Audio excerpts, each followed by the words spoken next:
যারা care giver তাদের মধ্যে কিন্তু অনেক রকম অনেক সময়তেই আমরা দেখি যে কিছু কিছু প্রবলেমস আসে, যেটাকে আমরা কেয়ার গিভার ফ্যাটিক বলে থাকি।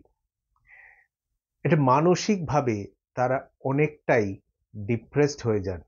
তার কারণ তাদের নিজস্ব অনেকটা সময় এই পেশেন্টদের দেখাশোনা করতে চলে যায়। নিজেদের শরীর স্বাস্থ্য, মানসিক শরীর স্বাস্থ্য সেরকমভাবে ইম্পর্টেন্স না দিয়ে তারা এই পেশেন্টদের কিন্তু দেখাশোনা করেন।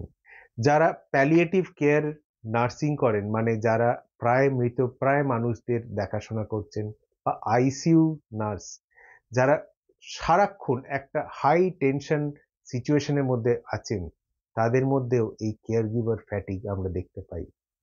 নিজেদের লাইফের প্রতি তাদের ইচ্ছে সেইগুলো কিন্তু আস্তে আস্তে চলে যায় এবং তারা ডিপ্রেশনের মধ্যে চলে যান।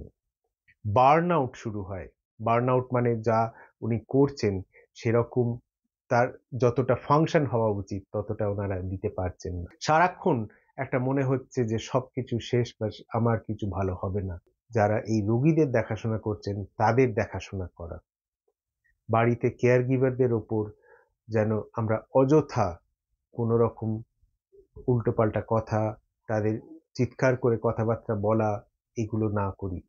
তাদের যদি কোনো রকম অসুবিধে হচ্ছে, বা তারা যদি একটু অ্যাবনর্মাল বিহেভ করছেন, তাদের সঙ্গে ভালো করে বুঝে আমরা যদি কথাবার্তা বলি, তাদের কি প্রবলেম হচ্ছে সেগুলো আমরা জানি, তাহলে এই কেয়ার গিভারদের কিন্তু ফ্যাটিগ অনেকটাই দূর হয়।